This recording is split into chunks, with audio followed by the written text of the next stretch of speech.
தமிழ்நாடு அரசிடமிருந்து இன்றைக்கு பல அறிவிப்புகள், உத்தரவுகள் அடுத்தடுத்து வந்திருந்த செய்தியை பார்க்க முடிந்தது. என்னென்ன அறிவிப்புகள் அப்படின்னா, கல்லூரி மாணவர்களுக்கான உதவித்தொகை இன்றைக்கு மாணவர்களுடைய வங்கி கணக்கில் வரவு வைக்கப்பட்டிருந்தது. ஏற்கனவே கடந்த திமுக ஆட்சியில் புதுமை பெண் திட்டம், தமிழ் புதல்வன் திட்டம் என்கிற திட்டம் தொடங்கப்பட்டு அரசு பள்ளியில் படித்து உயர்கல்வி படித்த மாணவர்களுக்கு மாதந்தோறும் 1000 ரூபாய் உதவித்தொகை கொடுக்கப்பட்டு வந்தது. நேற்றைக்கு சட்டப்பேரவையில் எதிர்க்கட்சித் தலைவர் பேசும்போது மாதந்தோறும் 7ஆம் தேதி கல்லூரி மாணவர்களுக்கு உதவித்தொகை கொடுக்கப்படும். மாணவர்கள் காத்திருக்கிறாங்க, எப்போது உதவித்தொகை மாணவர்களுடைய வங்கி கணக்கில் வரவு வைக்கப்படும்ங்கிற கேள்வி எழுப்பியிருந்த நிலையில் இன்றைக்கு காலையிலேயே மாதந்தோறும் உதவித்தொகை பெறக்கூடிய கல்லூரி மாணவர்களுக்கு 1000 ரூபாய் வரவு வைக்கப்பட்டிருந்த செய்தியை பார்க்க முடிந்தது. அடுத்தபடியாக டாஸ்மாக் நிறுவனம், தற்போதைய புதிய அரசு டாஸ்மாக் நிறுவனங்களை முறைப்படுத்தக்கூடிய செயலில் ரொம்பவே தீவிரம் கட்டிட்டு வராங்க.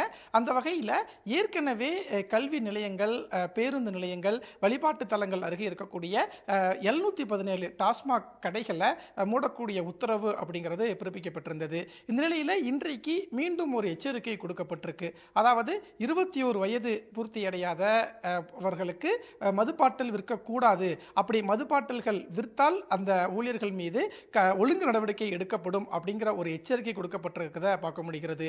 21 வயதுக்கு உட்பட்டவர்களுக்கு மதுபாட்டில் விற்றால் அதை கவனிக்க தவறிய மாவட்ட மேலாளர்கள் மீதும் ஒழுங்கு நடவடிக்கை எடுக்கப்படும் அப்படிங்கிற ஒரு உத்தரவை டாஸ்மாக் நிர்வாகம் ஒவ்வொரு மாவட்ட மேலாளர்களுக்கும் அனுப்பி வைத்திருக்கிறத பார்க்க முடிகிறது.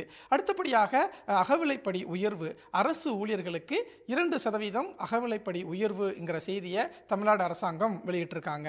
ஒவ்வொரு வருடமுமே அரசு ஊழியர்களுக்கு அகவிலைப்படி உயர்த்தி வழங்கப்படுவது வழக்கம். அந்த வகையில் தான் 58% இருந்த அகவிலைப்படி இப்போது 60%, அதாவது 2% உயர்ந்து 60% இருக்கும் என்ற அறிவிப்பை தமிழ்நாடு அரசாங்கம் வெளியிட்டிருக்காங்க. இதன் மூலம் ஆண்டுக்கு 1230 கோடி ரூபாய் அரசாங்கத்துக்கு கூடுதலாக செலவாகும் என்பதும் குறிப்பிடத்தக்கது.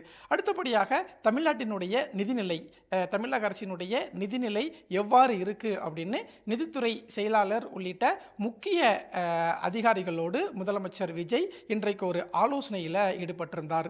ஏற்கனவே மே 10ஆம் தேதி முதலமைச்சர் விஜய் பதவியேற்கும் போது தமிழ்நாடு அரசாங்கத்தினுடைய நிதிநிலை எவ்வாறு இருக்கு அப்படின்னு வெள்ளை அறிக்கை வெளியிடுவேன்னு சொல்லியிருந்தாரு. இந்த நிலையில தான் இன்றைக்கு ஆலோசனையை முதலமைச்சர் விஜய் நடத்திய நிலையில் வரக்கூடிய நாட்களில் தமிழ்நாடு அரசின் நிதிநிலை குறித்து வெள்ளை அறிக்கை வெளியாகும் அப்படிங்கிற செய்தியும் கிடைக்கப்பட்டிருக்கு.